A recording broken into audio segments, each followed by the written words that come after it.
మాజీ మంత్రి రోజాపై జనసేన నేతలు తీవ్ర విమర్శలు చేశారు. రోజా చేసిన వ్యాఖ్యలపై జనసేన రాష్ట్ర ప్రధాన కార్యదర్శి బొలిశెట్టి సత్య, కార్పొరేట్ పీతలమూర్తి యాదవ్ తీవ్రంగా స్పందించారు. రోజాపై చేసిన ఆరోపణలో భాగంగా రోజా మాట్లాడే స్థాయిని చూస్తే సిగ్గేస్తుంది. మనుషుల్లో 3 జాతులుంటే రోజా 4వ జాతికి చెందింది అని బొలిశెట్టి సత్య విమర్శించారు. తెలిసింది కాబట్టి అందరూ గుడ్ ఫ్రైడేగా జరుపుకోవడం జరుగుతుంది. వాళ్ళందరికీ కూడా గుడ్ ఫ్రైడే శుభాకాంక్షలు. అలాగే నిన్న రోజా గారు అంటే నార్మల్గా ఎవరైనా పోతే తల దగ్గర కూర్చొని ఏడుస్తూ ఉంటారు. అలాగే నిన్న భూమన కరుణాకర్ రెడ్డి గారు రోడ్డు మీద పడుకుంటే అంటే ఆయన ఏం చెప్పారు, నన్ను గోశాలకు వెళ్ళనివ్వడం లేదు అన్నారు. గోశాలకు వెళ్ళనివ్వడం లేదనేది పూర్తి అబద్ధం అండి, పచ్చి అబద్ధం. ఎందుకంటే ఆయన గోశాల దగ్గర ఆయన గురించి వెయిట్ చేస్తున్నారు. ఇంటి దగ్గర నుంచి ఈయన బయలుదేరితే బాగుంటుందని పోలీసులు కూడా వెయిట్ చేస్తున్నారు. పోలీసులు నిర్బంధించారన్నది పచ్చి అవాస్తవం. ఎందుకంటే పోలీసులు ఏం చెప్పారంటే ఇక్కడి నుంచి పెద్ద దండయాత్రలాగా వెళ్ళొద్దు, మీరు ఒకలో ఇద్దరు ఎవరైతే వెళ్తారో వాళ్ళు వెళ్ళండి అని చెప్పేసి చెప్పడం జరిగింది. కాబట్టి ఆ పోలీసులు ఆపారు అన్నది వాస్తవం కాదండి. ఆ చుట్టూ ఎక్కడ పోలీసులు లేరు, చుట్టూ కూర్చున్నది కార్యకర్తలు కూర్చున్నారు, ఎక్కడ పోలీసులు కనపడలా. నెక్స్ట్ ఆయన చెప్పింది ఏంటంటే, ఆవిడ చెప్పింది ఏంటంటే 6-7 పాయింట్లు చెప్పారు. భూమన కరుణాకర్ రెడ్డి గారు చెప్పింది 191 ఆవులు చనిపోయినాయి గోశాలలో, ఎవరు పట్టించుకోవడం లేదని. అంటే యావరేజ్గా ఒక 15 ఆవులు నెలకి చనిపోతున్నాయి, ఎవరు పట్టించుకోవడం లేదని. గతంలో చూస్తే ఇప్పటి వరకు అక్కడ గోశాల పెట్టిన దగ్గర నుంచి ఈ రోజు వరకు చూస్తే ఆన్ అండ్ యావరేజ్ 15 ఆవులు చనిపోతున్నాయండి. అది నా దగ్గర డేటా కూడా ఉంది. కాబట్టి ఆ డేటా ప్రకారంగా చూస్తే 2025 జనవరిలో 18 ఆవులు చనిపోయినాయి, ఫిబ్రవరిలో 13 ఆవులు చనిపోయినాయి, మార్చిలో 12 ఆవులు చనిపోయినాయి. ఈ మృతుల సంఖ్య తగ్గుతూ వస్తున్న సమయంలో వీళ్ళు వచ్చి అడావుడు ఏం చేస్తున్నారో నాకు అర్థం కావడంలా. అంటే ఇదివరకు హారతి డ్రామా వేశాడు కరుణాకర్ రెడ్డి గారు, నేను వచ్చి హారతి ఆపేస్తాను, నేను తప్పులు చేయలేదని చెప్పేసి. ఇప్పుడు హారతి డ్రామా పనిచేయలేదు, ఈ ఆవుల డ్రామా తీసుకొచ్చారు, గోవుల డ్రామా తీసుకొచ్చారు. తప్పండి అది. అలాగే రోజా గారికి నార్మల్గా జాతుల్లో 3 జాతులు అంటారు, ఒకటి మేల్, ఫీమేల్, ట్రాన్స్జెండర్ అని. ఈవిడ 4వ రకానికి చెందిందని నేను అనుకుంటున్నాను. ఎందుకంటే ఈ ముగ్గురు కూడా యాక్సెప్ట్ చేయరు ఆవిడని. ఆడవాళ్ళంటే కూడా ఆడవాళ్ళు కూడా యాక్సెప్ట్ చేసే పరిస్థితుల్లో లేరు.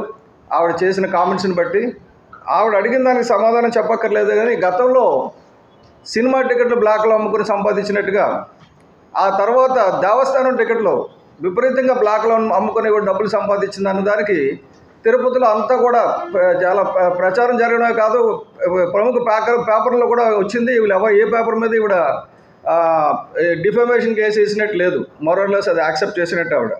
సో బ్లాక్లో టికెట్లు అమ్ముకొని, టీటీడీ దర్శనాల టికెట్లు అమ్ముకొని, ఆ తర్వాత ఇంకొక ఆర్గనైజేషన్, ప్యారలల్ ఆర్గనైజేషన్ పెట్టి 300 రూపాయల టికెట్లు 3300కి అమ్ముకొని చాలా కోట్లు సంపాదించడం అలవాటైపోయిన తర్వాత సడన్గా సంపాదన అంతా పోయిన తర్వాత వీళ్ళకి దిక్కు తోచక ఇటువంటి దందాలకి తెరతీశారు.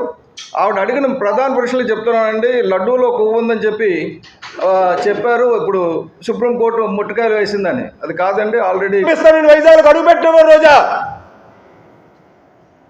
నువ్వు నీ మాటలు ఇప్పటికీ అదుపులో పెట్టుకొని వారం రోజుల్లోగా మా రాష్ట్ర అధ్యక్షుడు, ఆంధ్ర రాష్ట్ర ఉప ముఖ్యమంత్రి, తెలుగు ప్రజల పార్టీ దేవుడు పవన్ కళ్యాణ్ గారికి క్షమాపణ చెప్పకపోతే తెలుగుదేశం పార్టీ రాష్ట్ర అధ్యక్షుడు, బీసీ నాయకుడు, అత్యధిక మెజార్టీతో గెలిచినటువంటి నేత పల్లా శ్రీనివాస్ యాదవ్ గారికి నువ్వు కనుక బహిరంగ క్షమాపణ చెప్పకపోతే ఖచ్చితంగా నీకు బుద్ధి చెప్పేటువంటి కార్యక్రమం చేయబోతా ఉన్నావు రోజా. మళ్ళీ ఇటువంటి ఆధ్యాత్మిక కేంద్రాల్లో రాజకీయంగా అక్కడ ఉన్నటువంటి టీటీడీ ఉద్యోగుల ఆత్మస్థైర్యాన్ని దెబ్బతీసే విధంగా టీటీడీ పార్లమెంట్లు ఏర్పడిన దగ్గర నుంచి కూడా పార్లమెంటు సభ్యుల మీద అవాకులు చవాకులు మాట్లాడడం మీ నీచ సంస్కృతి నిదర్శనం. మీకు ఇవాళ దేవాలయాలు, పుణ్యక్షేత్రాల్లో మీరు రాజకీయం చేయడానికి ఇవాళ మీకు స్థానాలు ఉన్నాయా? మీకు సిగ్గుండాలి. మీ పార్టీని బంగాళాఖాతాన్ని కలిపేశారు. ఇదే రోజా వైజాగ్ ఎయిర్పోర్ట్లో చంద్రబాబు నాయుడు గారు వచ్చినప్పుడు, మా నాయకుడు పవన్ కళ్యాణ్ వచ్చినప్పుడు కూడా ఇలాంటి పిచ్చి పనులే చేసి లేనిపోని హడావిడి చేసి భ్రష్టు పట్టించినటువంటి వ్యక్తి, రాజకీయాలకు పనిచేయరు.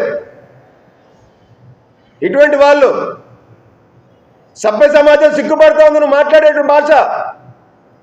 ఒక ఉప ముఖ్యమంత్రిని, ఒక రాష్ట్ర తెలుగుదేశం పార్టీ అధ్యక్షుడిని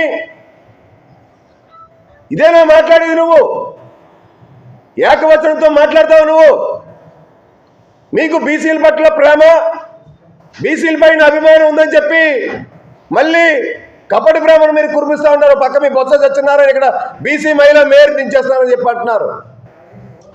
ఏ పల్లా శ్రీనివాసరావు బీసీ నాయకుడు కాదా?